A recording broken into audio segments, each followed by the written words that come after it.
안녕하세요. 코드덱입니다. 오늘은 LLM 애플리케이션에서 정말 중요한 주제인 컨텍스트 압축 전략에 대해 알아보겠습니다. LLM을 사용하다 보면 토큰 비용이 기하급수적으로 늘어나는데요. 어떻게 하면 정보 품질을 유지하면서 비용을 최적화할 수 있을까요? 오늘 영상에서 6가지 핵심 기법을 실전 코드와 함께 설명해 드리겠습니다. 오늘 다룰 내용입니다. 먼저 엔커드 이터러티브 서머라이제이션과 정보 드리프트 문제를 살펴보고 오페이크 컴프레션과 리제너러티브 풀 서머리 기법을 배웁니다. 그 다음 토큰 스퍼 태스크 지표를 이해하고 압축 트리거 전략인 스레스홀드 기반과 슬라이딩 윈도우를 비교합니다. 마지막으로 프로브 기반 평가 프레임워크와 실무 적용 가이드를 다룹니다. 정보 드리프트란 무엇일까요? LLM의 컨텍스트 윈도우에는 한계가 있기 때문에 대화가 길어지면 이전 내용을 요약해서 압축해야 합니다. 그런데 문제는 요약을 반복할수록 중요한 정보가 점점 희석된다는 것입니다. 마치 전화 게임을 생각해 보세요. 처음 사람이 사과가 3개라고 말했는데 10명을 거치면 사탕이 4개가 되어버리는 것처럼요. 요약을 10번 하면 처음 정보의 절반도 남지 않을 수 있습니다. 실제 비즈니스에서 이 문제가 어떻게 나타나는지 예를 들어볼게요. 고객 상담 챗봇에서 고객이 대화 초반의 예산은 100만 원입니다라고 분명히 말했습니다. 그런데 대화가 길어지면서 컨텍스트가 압축되었고 챗봇은 갑자기 200만 원짜리 상품을 추천합니다. 왜 이런 일이 생길까요? 토큰 한도 때문에 이전 대화를 계속 요약해야 하는데 요약할 때마다 세부사항이 조금씩 빠지기 때문입니다. 이게 바로 정보 드리프트의 실제 영향입니다. 이 문제를 해결하기 위해 엔커드 이터러티브 서머라이제이션이 등장했습니다. 핵심 아이디어는 간단합니다. 절대 잊으면 안 되는 정보는 요약 대상에서 아예 제외하고 별도의 앵커 영역에 고정해두는 것입니다. 마치 책의 목차가 항상 앞쪽에 있는 것처럼 핵심 정보는 컨텍스트 상단에 고정시킵니다. 이렇게 하면 아무리 대화가 길어지고 요약이 반복되어도 중요한 정보는 손실 없이 보존됩니다. 이제 파이썬 코드로 살펴보겠습니다. 엔커드 서머라이저 클래스입니다. 먼저 생성자에서 앵커 딕셔너리를 정의합니다. 여기에 3가지 카테고리가 있는데요. 유저 프리퍼런스는 사용자 선호도, 컨스트레인트는 제약사항, 키 디시전은 핵심 결정사항입니다. 컨버세이션 버퍼는 일반 대화를 저장합니다. 애드 앵커 메서드를 보면 카테고리와 콘텐츠를 받아서 해당 카테고리에 추가합니다. 예를 들어 예산 100만 원이라는 정보가 나오면 컨스트레인트 카테고리에 추가하는 거죠. 한번 앵커에 들어간 정보는 절대 요약 과정에서 손실되지 않습니다. 서머라이즈 위드 앵커스 메서드가 실제 압축을 수행합니다. 먼저 포맷 앵커스를 호출해서 앵커 섹션을 만듭니다. 이 섹션은 항상 컨텍스트 최상단에 배치됩니다. 그 다음 컴프레스 메시지로 일반 대화 내용만 요약합니다. 마지막에 앵커 섹션과 요약을 구분선으로 연결해서 반환합니다. 이 구분선이 중요한데요. LLM이 앵커 정보와 요약 정보를 혼동하지 않도록 명확히 분리하는 역할을 합니다. 앵커 영역은 그대로 유지되고 압축은 일반 대화에만 적용됩니다. 실무에서는 어떻게 적용할까요? 고객 상담 시스템을 예로 들면 고객이 말한 예산, 선호 브랜드, 배송 주소 같은 핵심 정보는 앵커로 지정합니다. 반면 일반적인 인사나 잡담, 단순 질문은 요약해도 괜찮습니다. 주의할 점은 모든 정보를 앵커로 지정하면 압축 효과가 사라진다는 것입니다. 보통 전체 정보의 10에서 20% 정도만 앵커로 유지하는 것이 좋습니다. 그리고 도메인에 맞게 앵커 카테고리를 설계하세요. 유료 챗봇이라면 증상, 알레르기, 복용 약물 같은 카테고리가 필요하겠죠. 다음은 오페이크 컴프레션입니다. 오페이크는 불투명하다는 뜻인데요. 인간이 읽을 수 없지만 LLM은 완벽히 이해하는 형식으로 압축하는 기법입니다. 마치 압축 파일을 생각해 보세요. 집 파일은 사람이 직접 읽을 수 없지만 압축을 풀면 원래 내용이 그대로 나오죠. 오페이크 컴프레션도 마찬가지로 자연어를 기호와 약어로 변환해서 정보 밀도를 극대화합니다. 인간 가독성은 포기하지만 토큰 수를 획기적으로 줄일 수 있습니다. 오페이크 컴프레서 클래스를 살펴보겠습니다. 컴프레스 메서드는 3단계로 압축을 수행합니다. 첫 번째 단계는 remove particles로 불필요한 조사와 어미를 제거합니다. 한국어에서 은, 는, 이, 같은 조사는 의미 전달의 필수가 아닌 경우가 많죠. 두 번째 단계는 심볼라이즈 패턴스로 반복되는 패턴을 기호로 변환합니다. 세 번째 단계는 크리에이트 어브리비에이션스로 컨텍스트에 맞는 약어를 생성합니다. 이 세 단계를 거치면 원래 텍스트보다 훨씬 짧지만 의미는 보존된 압축 결과가 나옵니다. 실제 압축 예시를 보겠습니다.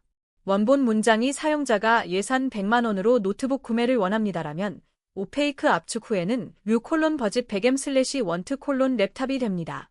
자연어 문장이 기호와 약어 조합으로 바뀌었죠.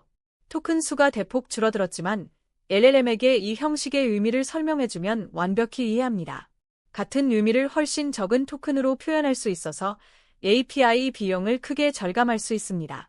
오페이크 컴프레션을 사용할 때 주의할 점이 있습니다. 첫째, 압축 규칙을 LLM에게 명확히 설명해야 합니다. 시스템 프롬프트의 압축 형식의 의미를 상세히 기술해야 LLM이 올바르게 해석합니다. 둘째, 디버깅이 어려워집니다. 압축된 컨텍스트를 보면 사람이 바로 이해할 수 없기 때문에 문제가 생겼을 때 원인을 파악하기 힘들죠. 그래서 개발 단계에서는 반드시 변환 전후 로그를 보관하세요. 원본과 압축본을 비교할 수 있어야 디버깅이 가능합니다. 이제 리제너러티브 풀 서머리를 알아보겠습니다. 앞서 본 방식들은 기존 요약에 새 내용을 덧붙이는 점진적 요약이었습니다. 하지만 이 방식은 요약이 반복될수록 품질이 저하될 수 있습니다. 리제너러티브 서머리는 다른 접근을 취합니다. 컨텍스트가 임계점을 초과할 때마다 원본 컨텍스트 전체를 처음부터 다시 요약합니다. 기존 요약을 버리고 완전히 새로 만드는 거죠. 이렇게 하면 정보 왜곡이 누적되는 것을 방지할 수 있습니다. 리제너러티브 서머라이저 클래스입니다. 생성자에서 스레스홀드를 설정합니다. 기본 값은 4000 토큰입니다. 중요한 건 풀 히스토리 변수인데요. 이건 원본 메시지를 전체 보관합니다. 압축본만 가지고 있는 게 아니라 원본도 계속 갖고 있는 거죠. 애드 메시지 메서드를 보면 새 메시지가 들어올 때마다 풀 히스토리에 추가합니다. 그러다 토큰 수가 임계점을 초과하면 리제너레이트를 호출해서 처음부터 다시 요약합니다. 그 다음 풀 히스토리를 비우고 새로 시작합니다. 이렇게 하면 요약 품질이 항상 일정하게 유지됩니다. 리제너러티브 서머리의 장단점을 정리해 보겠습니다. 장점은 명확합니다. 정보 왜곡이 누적되지 않습니다.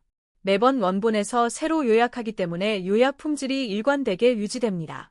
점진적 요약처럼 요약의 요약을 만들지 않으니까요. 단점은 LLM 호출 비용이 높다는 것입니다. 매번 전체 원본을 처리해야 하니 토큰 소비량이 많습니다. 또한 요약 생성에 시간이 걸려서 응답 지연이 발생할 수 있습니다. 실시간 대화에서는 이 지연이 사용자 경험을 해칠 수 있으니 주의가 필요합니다. 이제 압축 효율성을 측정하는 지표인 토큰 스퍼 태스크, 줄여서 TPT를 알아보겠습니다. TPT는 하나의 작업을 완료하는 데 소비되는 평균 토큰 수입니다. 예를 들어 고객 문의 해결에 평균 10,000 토큰이 소비된다면 TPT는 만입니다. 이 지표가 중요한 이유는 압축 전략의 효과를 객관적으로 측정할 수 있기 때문입니다. TPT가 낮을수록 같은 작업을 더 적은 비용으로 처리한다는 뜻이니까요. 토큰 스퍼 태스크 트래커 클래스입니다. 레코드 태스크 메서드는 각 작업이 완료될 때마다 호출됩니다. 태스크 이름과 사용된 토큰 수를 받아서 리스트에 기록합니다. 타임스탬프도 함께 저장해서 시간에 따른 변화를 추적할 수 있습니다. getAverage TPT 메서드는 전체 작업의 평균 토큰 수를 계산합니다. 단순히 모든 토큰을 더해서 작업 수로 나누는 거죠. 이 값을 모니터링하면 압축 전략 변경 전후의 효과를 정량적으로 비교할 수 있습니다. TPT를 활용한 개선 전략입니다. TPT가 목표보다 높다면 두 가지 방향으로 개선할 수 있습니다. 첫째, 압축 전략을 더 공격적으로 적용합니다. 앵커 비율을 줄이거나 오페이크 컴프레션의 압축률을 높이는 거죠. 둘째, 불필요한 컨텍스트를 제거합니다. 작업에 필요 없는 정보가 컨텍스트에 포함되어 있을 수 있습니다. 더 나아가 TPT를 기반으로 압축 임계값을 동적으로 조정할 수도 있습니다. TPT가 높아지면 자동으로 더 빨리 압축을 시작하는 시기죠. 이제 압축 트리거 전략을 살펴보겠습니다. 언제 압축을 시작할지 결정하는 것도 중요한 문제입니다. 크게 두 가지 방식이 있는데요. 스레스홀드 기반과 슬라이딩 윈도우입니다. 스레스홀드 기반은 토큰 수가 특정 값을 넘으면 압축을 실행합니다. 슬라이딩 윈도우는 항상 최근 N개 메시지만 유지하고 나머지는 계속 압축합니다. 각각 장단점이 있어서 상황에 맞게 선택해야 합니다. 스레스홀드 기반 트리거의 특징입니다. 토큰 수가 정해진 임계값을 초과하면 압축을 실행합니다. 장점은 단순하고 예측 가능하다는 것입니다. 8,000 토큰이 되면 압축한다는 규칙이 명확하죠. 단점은 임계점 직전까지는 압축이 없다가 초과하는 순간 갑자기 압축이 발생한다는 것입니다. 이때 응답 지연이 생길 수 있습니다. 사용자가 메시지를 보냈는데 갑자기 압축 처리하느라 응답이 늦어지는 상황이 발생할 수 있죠. 스레스홀드 컴프레서 클래스 코드입니다. 생성자에서 맥스 토큰스와 타겟 토큰스를 설정합니다. 맥스는 압축을 트리거하는 임계값이고 타겟은 압축 후 목표 토큰 수입니다. 예를 들어 맥스가 8,000이고 타겟이 4,000이면 8,000을 넘으면 4,000까지 압축하는 거죠. 슈드 컴프레스 메서드는 현재 토큰 수가 맥스를 초과하는지 확인합니다. 컴프레스 투 타겟 메서드가 실제 압축을 수행해서 타겟 토큰 이하로 줄입니다. 단순하지만 효과적인 구조입니다. 슬라이딩 윈도우 트리거는 다른 접근 방식입니다. 항상 최근 N개의 메시지만 전체 원문으로 유지하고 나머지 이전 메시지는 지속적으로 압축합니다. 윈도우가 슬라이딩, 즉 미끄러지듯 이동한다고 해서 슬라이딩 윈도우라고 부릅니다. 장점은 급격한 압축 없이 부드럽게 컨텍스트를 관리할 수 있다는 것입니다. 매 메시지마다 조금씩 압축하기 때문에 갑작스러운 지연이 발생하지 않습니다. 슬라이딩 윈도우 컴프레서 구현입니다. 생성자에서 윈도우 사이즈를 설정합니다. 기본값은 10K입니다. 리센트 메시지 리스트는 최근 메시지를 원문 그대로 저장하고 컴프레스드 히스토리는 압축된 이전 대화를 저장합니다. 애드 메시지가 호출될 때마다 새 메시지를 리센트에 추가합니다. 리센트 크기가 윈도우 사이즈를 초과하면 가장 오래된 메시지를 팝해서 압축 히스토리에 추가합니다. 어펜드 서머리 메서드가 이 메시지를 기존 압축본에 통합합니다. 이렇게 하면 항상 최근 10개 메시지는 원문이고 나머지는 압축된 형태로 유지됩니다. 이제 프로브 기반 평가 프레임워크를 알아보겠습니다. 프로브는 탐침이라는 뜻인데요. 압축 후 정보가 제대로 보존되었는지 확인하는 테스트입니다. 아무리 토큰을 줄여도 중요한 정보가 사라졌다면 의미가 없잖아요. 프로브 테스트를 통해 압축 품질을 객관적으로 측정하고 문제가 있으면 알고리즘을 개선할 수 있습니다. 두 가지 주요 방식이 있는데 검색 프로브와 추론 프로브입니다. 검색 프로브는 특정 정보가 압축된 컨텍스트에서 추출 가능한지 테스트합니다. 예를 들어 원본의 예산은 100만 원입니다라는 정보가 있었다면 압축 후에 사용자의 예산은 얼마입니까라고 물었을 때 100만 원이라는 답이 나와야 합니다. 이걸 자동화해서 압축할 때마다 테스트하면 정보 손실 여부를 즉시 알 수 있습니다. 특히 앵커로 지정한 핵심 정보들이 제대로 보존되는지 확인하는 데 유용합니다. 검색 프로브 함수 코드입니다. 리트리벌 프로브 함수는 세 가지 파라미터를 받습니다. 컴프레스드 컨텍스트는 압축된 컨텍스트, 캐스처는 테스트 질문, 익스펙티드는 예상 답변입니다. 함수 내부에서 LLM에게 압축된 컨텍스트와 질문을 주고 답변을 받습니다. 그 다음 예상 답변이 응답에 포함되어 있는지 확인합니다.